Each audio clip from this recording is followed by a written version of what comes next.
오늘 우리에게 주신 말씀은 요한계시록 12장 1절에서 17절까지의 말씀입니다. 하나님 말씀 받들어 읽도록 하겠습니다. 하늘에 큰 이적이 보이니 배를 옷 입은 한 여자가 있는데 그 발 아래에는 달이 있고 그 머리에는 12별의 관을 썼더라. 이 여자가 아이를 베어 해산하게 되매 아파서 애를 쓰며 부르짖더라. 하늘에 또 다른 이적이 보이니 보라, 한 큰 붉은 용이 있어 머리가 7이요 뿔이 10이라. 그 여러 머리에 7 왕관이 있는데 그 꼬리가 하늘의 별 3분의 1을 끌어다가 땅에 던지더라. 용이 해산하려는 여자 앞에서 그가 해산하면 그 아이를 삼키고자 하더니 여자가 아들을 낳으니 이는 장차 철장으로 만국을 다스릴 남자라. 그 아이를 하나님 앞과 보호자 앞으로 올려가더라. 그 여자가 광야로 도망하매 거기서 1260일 동안 그를 양육하기 위하여 하나님께서 예비하신 곳이 있더라. 하늘에 전쟁이 있으니 미가엘과 그의 사자들이 용과 더불어 싸울세. 용과 그의 사자들도 싸우나 이기지 못하여 다시 하늘에서 그들이 있을 곳을 얻지 못한지라. 큰 용이 내쫓기니 옛 뱀 곧 마귀라고도 하고 사탄이라고도 하며 온 천하를 꿰는 자라. 그가 땅으로 내쫓기니 그의 사자들도 그와 함께 내쫓기니라. 내가 또 들으니 하늘에 큰 음성이 있어 이르되 이제 우리 하나님의 구원과 능력과 나라와 또 그의 그리스도의 권세가 나타났으니 우리 형제들을 참소하던 자 곧 우리 하나님 앞에서 밤낮 참소하던 자가 쫓겨났고 또 우리 형제들이 어린 양의 피와 자기들이 증언한 말씀으로써 그를 이겼으니 그들은 죽기까지 자기들의 생명을 아끼지 아니하였도다. 그러므로 하늘과 그 가운데 거하는 자들은 즐거워하라. 그러나 땅과 바다는 화 있을진저 이는 마귀가 자기의 때가 얼마 남지 않은 줄을 알므로 크게 분내어 너에게 내려갔음이라 하더라. 용이 자기가 땅으로 내쫓긴 것을 보고 남자를 낳은 여자를 박해하는지라. 그 여자가 큰 독수리의 2 날개를 받아 광야 자기 곳으로 날아가 거기서 그 뱀의 낯을 피하여 한 때와 2 때와 반 때를 양육받음에 여자의 뒤에서 뱀이 그 입으로 물을 강같이 토하여 여자를 물에 떠내려 가게 하려 하되 땅이 여자를 도와 그 입을 벌려 용의 입에서 토한 강물을 삼키니 용이 여자에게 분노하여 돌아가서 그 여자의 남은 자손 곧 하나님의 계명을 지키며 예수의 증거를 가진 자들과 더불어 싸우려고 바다 모리 위에 서 있더라. 아멘. 이 시간 하늘의 전쟁, 땅의 전쟁이라는 제목으로 목사님 말씀 전해 주시겠습니다.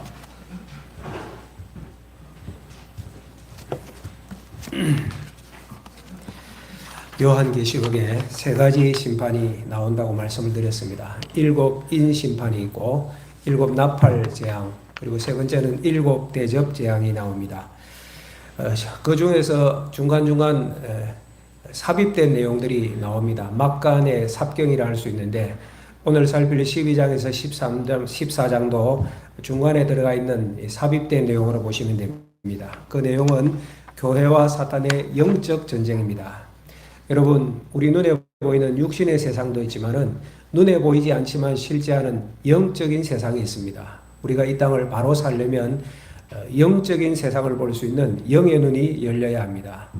영적인 세계에 하나님이 계시고 또 사탄도 있습니다. 하나님은 세상을 창조하시고 인생을 구원하기 원하시고 사탄은 이 세상을 파괴하고 멸망시키기를 원합니다. 사탄은 세상 끝날이 가까울수록 더욱더 극렬하게 활동을 합니다. 특히 하나님의 교회와 성도들을 공격합니다. 오늘 살필 12장이 바로 그 내용이에요. 교회와 사탄의 영적 전쟁.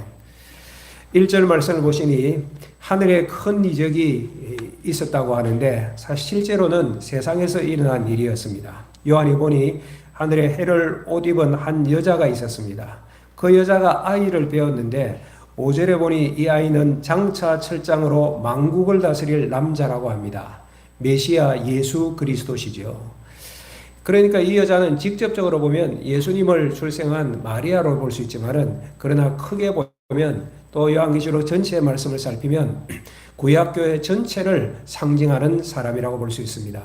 이 여인이 해를 옷 입었지요. 그리고 발 아래 달이 있고 12별의 면류관을 썼다고 표현하고 있는데 이거 다 교회의 영광을 말하는 것입니다. 그러니까 한 여자로 상징되는 구약교회가 오랫동안 메시아를 소망하고 기대하고 품고 해산의 수고를 한 것을 말하는 것입니다.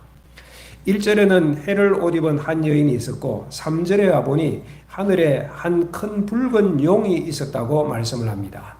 이 용은 어떤 존재인가? 9절에 보니 옛뱀 또 사탄 마귀라고 합니다. 뭘 하느냐? 온 천하를 꿰는 자라고 말합니다. 여러분, 사탄이 존재합니다. 사탄은 타락한 천사입니다. 3절에 보면 이 용을 표현하는데 머리가 7이고 뿔이 10이었고 머리에는 왕관을 썼다고 표현합니다. 그러니까 사탄도 이 세상을 다스리는 권세, 힘이 있다는 것을 알 수 있지요. 그러나 이것도 물론 제한적입니다. 하나님이 허용하는 범위 안에서만 가능하겠죠. 4절에 보니 그 꼬리가 하늘의 별 3분의 1을 끌어다가 땅에 던졌다고 합니다. 사탄이 하늘에 있는 천사들, 하늘의 별들, 천사들을 의미하는데 그 천사들조차도 일부를 타락시켰다는 것을 말해요. 그러면 이 용의 존재가 뭘 하느냐? 4절 하반부에 보면 여자가 해산하면 용이 그 아이를 삼키려 했다고 말씀합니다. 여러분, 이것이 영적 전쟁이에요. 여자의 아들과 용의 싸움, 세상 처음부터 있었습니다. 에덴 동산에서 뱀이 아담과 하와를 미혹하여 죄짓게 했을 때 하나님께서 뱀을 저주하시면서 이렇게 말씀하십니다. 창세기 3장 15절, 내가 너로 여자와 원수가 되게 하고 내 후손도 여자의 후손과 원수가 되게 하리니 여자의 후손은 내 머리를 상하게 할 것이요 너는 그의 발꿈치를 상하게 할 것이라고 말씀을 하셨습니다. 여자의 후손이 너의 머리, 사탄의 머리, 용의 머리를 상하게 할 것이다. 여러분, 창세기의 말씀이에요. 성경의 가장 처음부터 메시아와 사탄의 전쟁이 예고가 된 것입니다. 여인의 후손으로 오실 메시아가 뱀의 머리를 상하게 할 것이다. 구약 전체의 내용을 보면 결국 이 내용이에요. 구약의 내용이 여러 가지가 있지만은 가장 중요한 것은 오실 메시아를 준비하는 시기였거든요. 그래서 이 구약 시대 전체를 보면 사탄은 끊임없이 메시아의 탄생을 회방하였습니다. 가인이 여인의 후손의 계보를 이었던 아벨을 죽여버렸습니다. 여인의 후손의 계보가 끊길 위기였지요. 그때 하나님께서 셋을 세워서 이 계보를 이어나가셨습니다. 사탄이 인류를 범죄케 하고 전체를 멸망시키려 하고 홍수 심판이 임하였을 때 하나님께서는 노아를 구원하셔서 하나님의 역사를 이어가셨습니다. 용이 아브라함도 흔들었어요. 그래서 이스마엘을 통하여 여인의 후손의 계보를 치우려고 할 때 하나님께서는 이삭을 세우셔서 하나님의 역사를 이어나가셨고 이스라엘 민족을 출발시키셨습니다. 이집트에 있을 때 이스라엘 민족 전체가 말살당할 위기가 있었고 애굽왕이 이스라엘의 모든 남자아이를 죽이려 하였을 때에도 하나님은 모세를 세우셔서 당신의 백성을 보존하셨습니다. 사울왕이 그의 욕심을 인하여서 여인의 후손의 계보를 이을 다윗을 창으로 죽이려고 할 때도 하나님께서는 다윗을 보존하셔서 하나님의 역사를 이어가셨습니다.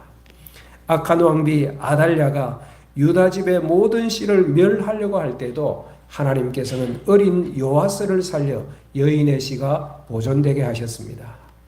페르시아 제국에서 하만이라는 절대 권력자가 유다 민족의 씨를 말리려고 할 때 에서들을 통하여 하나님께서는 이 백성을 보존하셨어요. 이것이 구약의 역사예요. 여인의 후손이 이렇게 보존되었습니다. 이것이 눈에 보이지 않지만 실제하는 영적인 역사인 것입니다. 그래서 어떻게 되었습니까? 용이 그렇게 이 아이를 삼키려고 했지만은 오늘 5절 보십시오. 여자가 아들을 낳으니 메시아가 탄생한 것입니다. 그런데 예수님이 탄생했을 바로 그때에도 사탄은 또 작업을 벌였죠. 그 당시 유대의 왕이었던 헤롯을 부추겨서 그의 질투심을 부추겨서 예수님이 탄생하셨던 베들레헴 인근에 있던 2살 이하의 아들을 다 죽여가면서까지 막으려고 하였지만은 결국은 실패하였습니다. 여러분, 사탄이 왜 이렇게 하는 것입니까? 요한일서 3장 8절에서 이렇게 설명해 줍니다. 죄를 짓는 자는 마귀에게 속하나니 마귀는 처음부터 범죄함이라. 하나님의 아들이 나타나신 것은 마귀의 일을 멸하려 하심이라.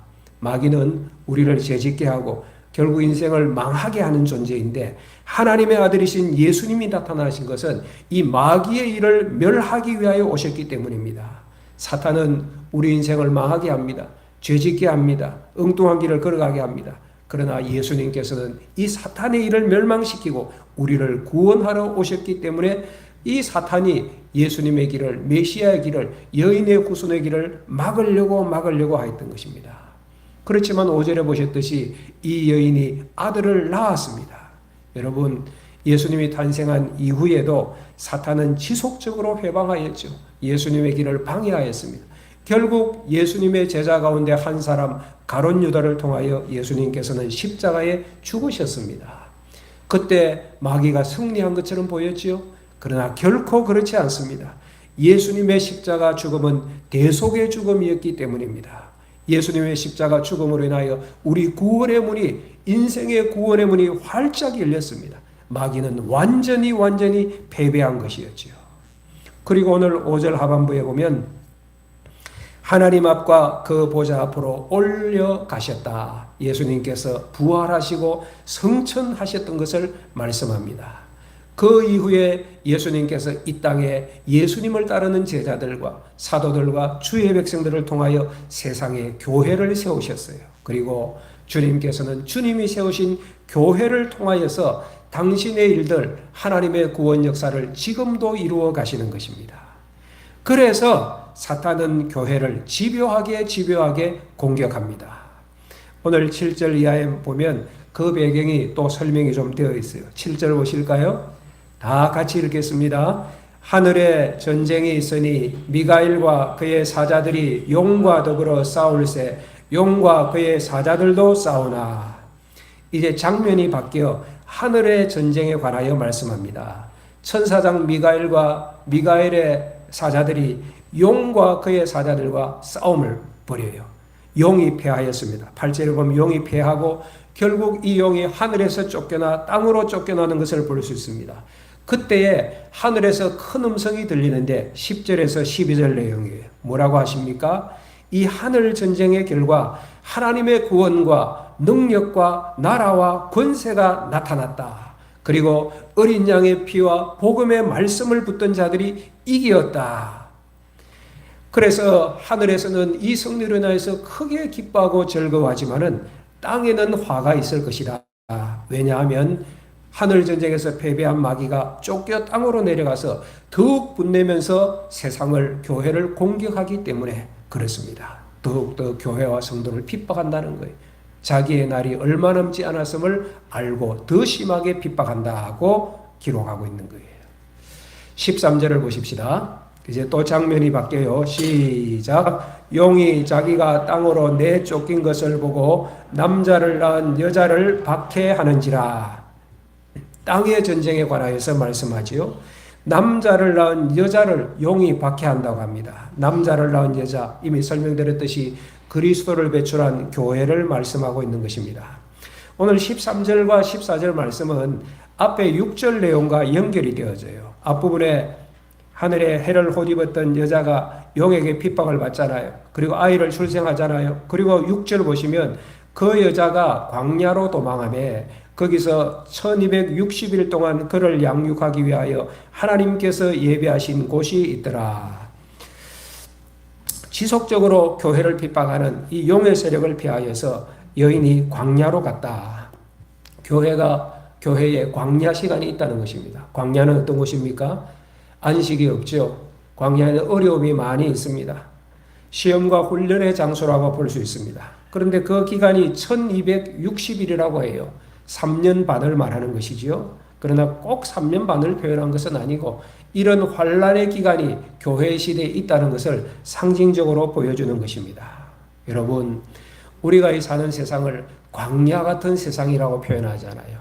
광야 같은 세상에서 믿음으로 살아가는데 이런 일들이 있다는 것입니다. 어려움이 있을 수 있다는 것입니다. 그러나 오늘 말씀의 결론은 두려워하지 말라. 그러나 두려워하지 말라. 왜? 오늘 6절에도 보면 광야이지만은 말씀에 그를 양육하기 위하여 하나님께서 예비하신 곳이 있다고 말씀합니다. 하나님이 보호하신다는 것이지요. 양육하신다고 하시잖아요. 우리 아이를 키우는 부모님도 아시잖아요. 양육을 어떻게 합니까? 출생시키고 젖을 먹이고 사랑으로 살피고 기도하고 내 마음처럼 내 피부처럼 그렇게 보살피고 양육하잖아요. 그 일을 하나님께서 하신다는 거예요. 같은 내용이 14절이에요. 14절 같이 읽어볼까요? 시작. 그 여자가 큰 독수리의 두 날개를 받아 광야 자기 곳으로 날아가 거기서 그 뱀의 낯을 피하여 한 떼와 두 떼와 반 떼를 양육받으매. 여자가 이 용을 피하여서 광야로 가는데 어떻게 갑니까? 큰 독수리의 두 날개를 받아 광야로 갔다고 합니다. 여러분, 출애굽할 때 이스라엘 백성들이 40년 동안 광야 생활한 것이 생각나지 않습니까? 그 가운데 하나님께서 인도하셨잖아요. 독수리 날개 펴듯이 이스라엘 백성들을 보호하셔서 불기둥, 구름기둥으로 40년을 보호하셨는데 출애굽기 19장 4절에 보면 하나님께서 모세에게 이렇게 말씀하세요. 출애굽기 19장이면 이스라엘 백성들이 출애굽하여서 시내산에 이르렀을 점입니다. 내가 애굽 사람들에게 어떻게 행하였음과 내가 어떻게 독수리 날개로 너희를 업어 내게로 인도하였음을 너희가 보았느니라. 출애굽의 삶을 하나님께서 이렇게 표현하셨잖아요. 하나님께서 교회를, 성도를 광야 같은 세상에서 보호하시고 양육하신다는 말씀입니다. 15절 볼까요? 그래도 어려움이 있어요. 여자의 뒤에서 뱀이 그 입으로 물을 강같이 토하여 여자를 물에 떠내려가게 하려 하되 뱀이 물을 토하여서 여자를 그냥 떠내려가도록 그렇게 핍박한다는 것입니다. 그런데 16절 보십시오. 땅이 여자를 도와 그 입을 벌려 용의 입에서 토한 물을 삼키니. 물론 상징적인 내용이어서 이 내용을 다 알 수는 없지만은 사탄의 공격에서 하나님께서 보호한다는 사실입니다.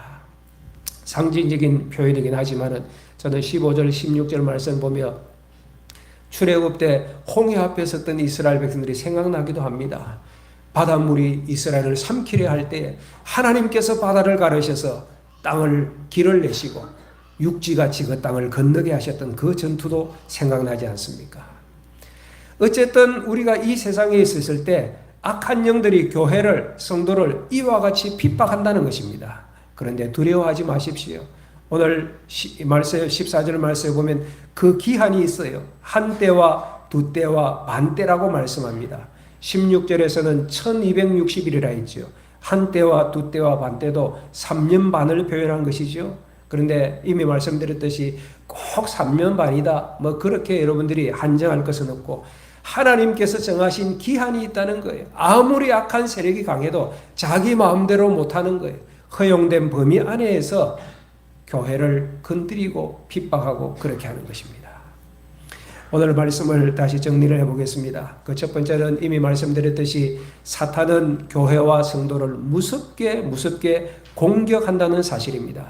이 사탄의 역사를 저와 여러분들이 잘 분별하시기 바랍니다. 영적인 싸움인 것도 알아야 합니다. 여러분, 지금 우리 한국교회가 세상으로부터 거세게 공격받고 있습니다. 물론 여기에는 교회의 허물이 있습니다.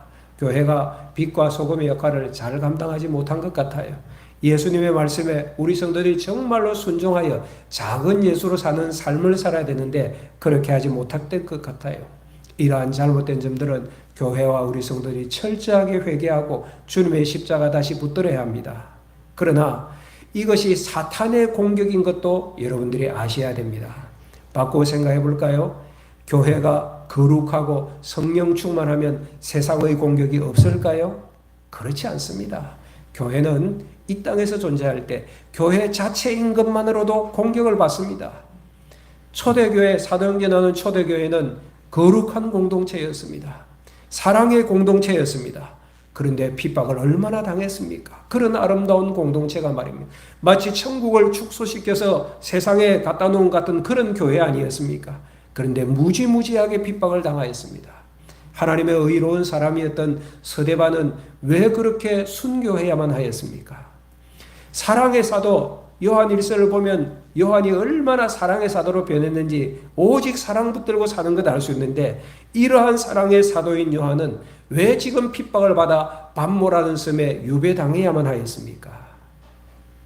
그 뒤에 뭐가 있는 것입니다. 사탄이 그러는 거예요. 예수님께서 이미 말씀하셨습니다. 요한복음 15장 19절입니다. 너희가 세상에 속하였으면 세상이 자기 것을 사랑할 것이나 너희는 세상에 속한 자가 아니요 도리어 내가 너희를 세상에서 택하였기 때문에 세상이 너희를 미워하느니라. 우리가 이 세상에 살면서 세상에 속한 자로 살면 세상이 우리를 미워하지 않아요. 그런데 이 땅에 있으면서 세상에 발이 디고 살지만은 세상 사람처럼 살지 않고 주님의 사람으로 사니 주님께서 우리를 택하였기 때문에 세상을 다스리는 악한 영은 우리를 공격하는 것입니다. 여러분, 예수 잘 믿고 하늘의 축복 이 땅에서도 많이 받으시기를 축복합니다. 그러나 이 땅에서는 신앙생활 잘 해도 어려움이 있을 수 있습니다. 육신의 아픔이 있을 수 있어요. 인간관계의 갈등이 있을 수 있습니다. 예배 잘 드리고 충성하여도 사업에 실패하는 교인이 있을 수 있습니다. 이겨내야 합니다. 이겨내셔야 됩니다.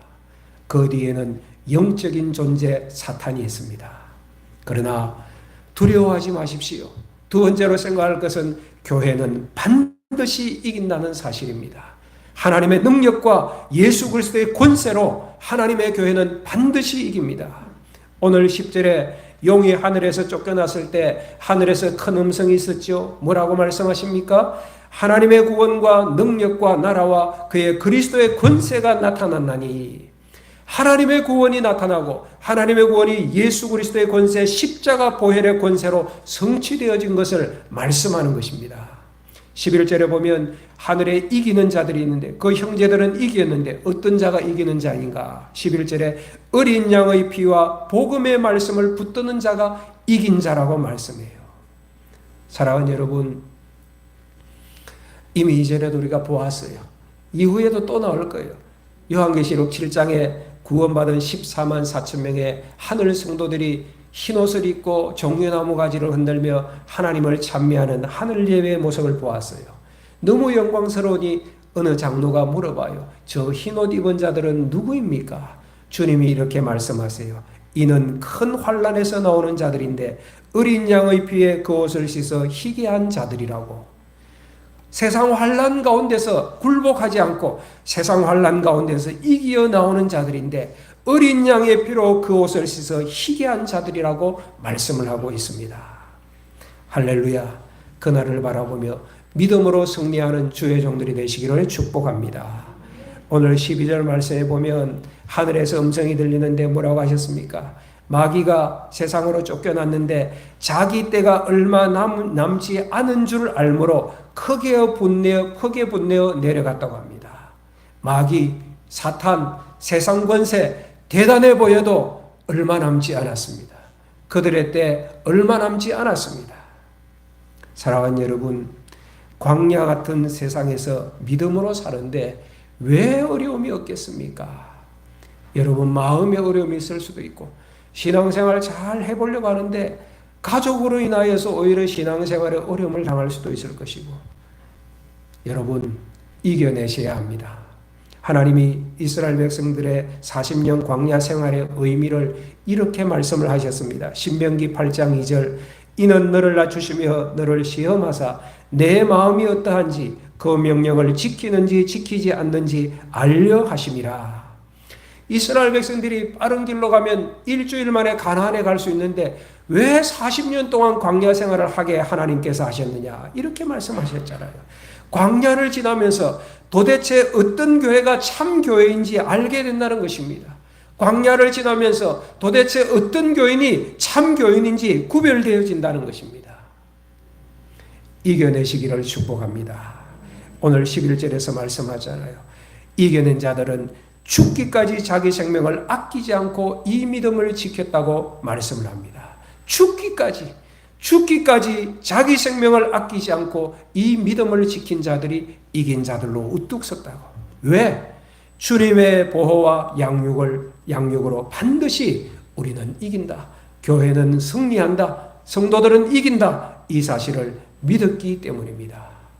사랑하는 여러분, 우리도 이길 것입니다. 믿으시기를 축복합니다. 아멘. 아멘. 마지막 세 번째로 생각할 것은 이 믿음의 싸움을 우리 성도들이 어떻게 싸우느냐? 교회와 함께 싸워야 한다는 거예요. 따라합시다. 교회와 함께. 교회와 함께.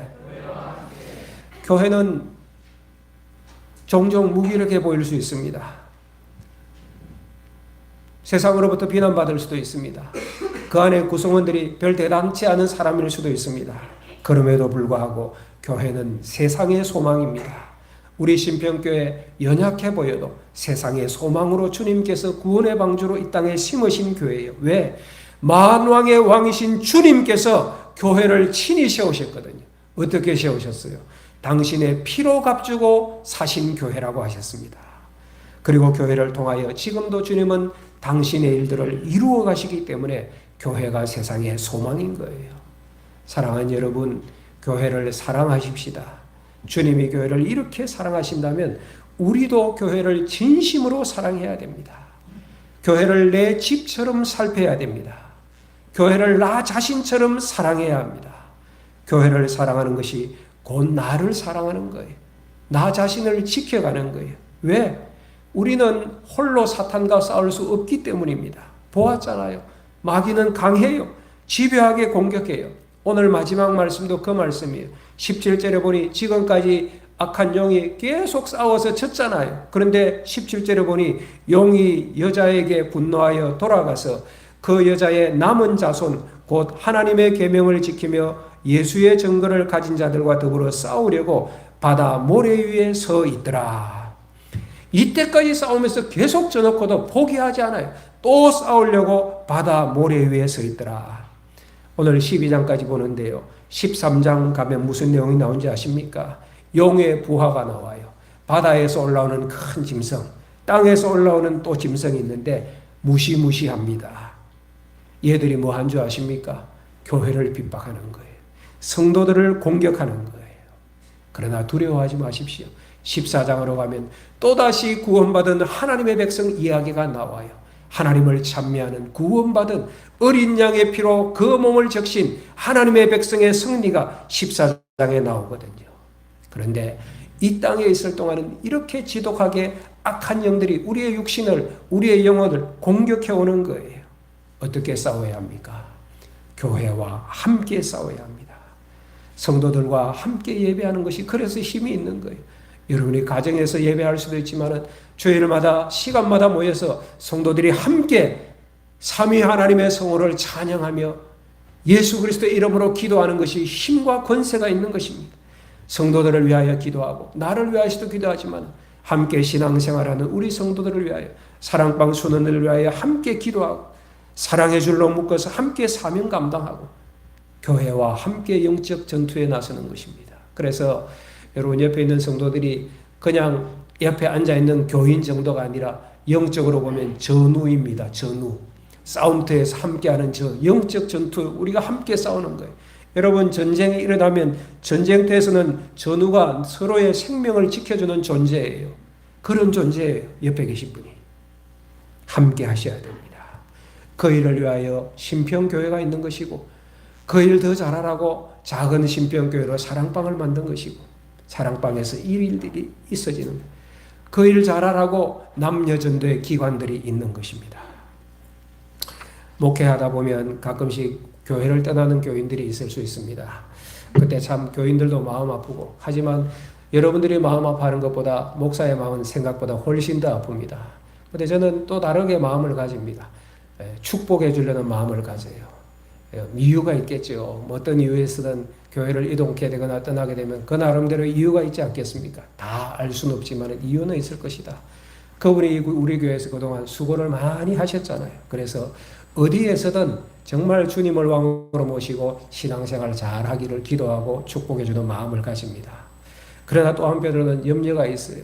빈번한 교회 이동이 있으면 여러분 안정된 신앙할 수 없어요. 문제는 어디에나 있거든요. 이 교회도 있고 저 교회 가도 있고 이 가정도 문제 있고 저 가정도 문제 있을 것입니다. 우리 목회하는 목사들끼리 만나면 목회 잘하시고 평안해 보이는데 나중에 보면 그 목사님도 목회적인 아픔이 있더라. 그 교회도 아픔이 있더라. 이 교회 저 교회 문제 있을 때마다 전전하면 신앙생활이 안정화되어질 수 없습니다. 어떻게 해야 합니까? 이겨내셔야 됩니다. 그 자리에서 이겨내셔야 됩니다. 내 교회가 되어야 됩니다. 그냥 교회가 아니라 신병교회는 내 집이다. 내 교회다. 그런데 이런 떠나는 교인을 볼 때 우리가 우리 편에서 한 가지 또 생각할 점은 있어요. 혹여 우리의 미비함이 이유가 되어서는 안 된다는 것입니다. 나 때문에, 내 말 때문에, 나의 거친 그런 행위들 때문에 그분이 상처를 받았는, 그건 곤란하잖아요. 우리의 무관심과 사랑 없음 때문에 그런 일이 있었다면 그것은 곤란한 일이에요. 그런데 보면 그렇게 하신 분들이 그렇게 해서 상처를 줬는데 정작 상처를 준 본인은 또 모르시더라고요. 그 일을 또 반복해요. 그건 안 되는 일이잖아요. 우리 자신을 잘 살펴보아야 됩니다. 우리 신병교회가 더 아름다운 사랑의 교회, 주님의 교회가 되려면 정말 주님을 사랑하듯이 나를 사랑하듯이 교회를 사랑할 수 있어야 됩니다. 그리고 교회 사랑은 성도 사랑입니다. 왜냐하면 주님께서 나를 이 교회에 세우셨듯이 그 성도도 주님께서 이 교회에 세웠기 때문입니다. 그래서 사랑합니다. 말 정도가 아니라 사랑할 때에, 성도들을 사랑할 때 나 자신처럼 사랑하는 마음을 가지셔야 됩니다. 나 자신에게 말하는 것처럼 말하시고 나 자신에게 대하는 것처럼 대하시면 작은 천국이 이루어질 거예요. 왜? 사탄은 지금도 우는 사자와 같이 공격할 틈을 살피고 있는데 교회로 부름받은 우리가 내부 총질해서는 안 되는 거예요. 더불어 오늘 이 자리를 빌어서 신병교회를 사랑하셔서 오늘까지 충성한 우리 성도들에게 주님의 위로와 상이 있기를 간절히 바랍니다. 여러분, 우리가 교회를 섬겨갈 때 왜 어려움이 없겠습니까? 신앙생활할 때 어떤 성도들 왜 시련이 또는 시험이 없겠습니까? 큰 교회 가보고 싶은 생각 왜 한 번쯤 안 들었겠습니까? 그럼에도 불구하고 주님이 나를 신병교회에 세우셨다. 그 마음으로 주님 바라보며 여기까지 왔다면 주님께서 당신을 귀하게 보실 것입니다. 주님의 교회는 주님께서 이기는 자로 반드시 삼으실 것입니다.